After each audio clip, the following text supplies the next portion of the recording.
Hey there, Tuba Titan here. Coming with a quick video about Overlord and why this series is different from any other series you'll ever find.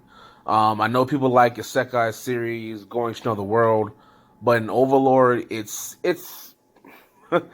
literally role playing in real time. All the events, all the fights, everything that's going on, Irons is behind all of it.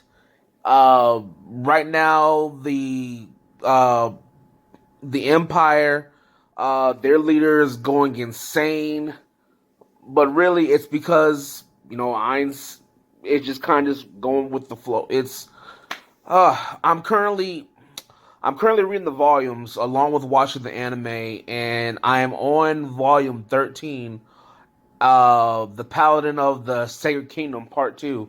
And I won't throw any spoilers out there because I know some people may be anime only, but this is spectacular. There's so many battles, so many events. It's incredible. But when you stop and think about everything that you will find out once the anime eventually gets there, and like every season, every single thing that is happening, it's because of Ainz in some way or another, whether he's doing something intentionally or whether it's unintentional. Like his whole world domination was by him by a slip of the words way back at the beginning of the story. And ever since then, various folks are taking his words and just going with it. You got folks that are devoted to him now. The dwarves that are coming up. I don't want to spoil anything, but various people. There's one girl in particular that you'll see in the future. Enri and that entire village.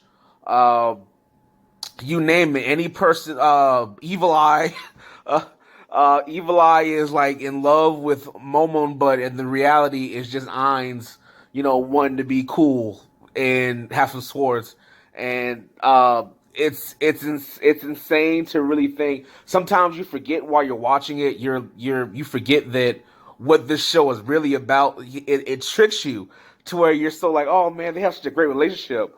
But then when you stop and think about it, oh wait a minute, the only reason why they're in this mess is because of Ainz in the first place, and he's just out here just playing and role playing as if he's a hero and a savior, but really he's just kind of just going through the motions and kind of just running with it and having fun in the situations that having not just having fun, but also just trying to get through the situations he somehow finds himself in because he says something to one of the guardians by chance, or he says something randomly like this past episode. One of the past episodes was when they're in the arena, right?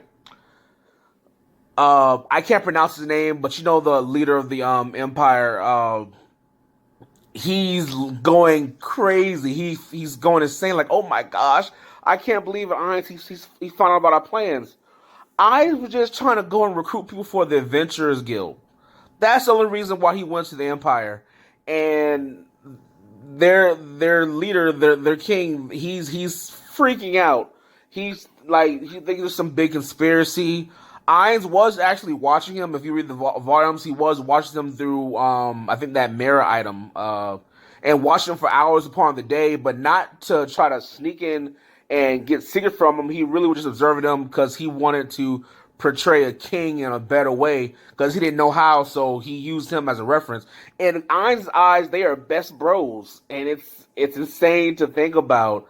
Um, I love Overlord. It's so different, and when you really understand the difference of Overlord from other series, there's nothing like it.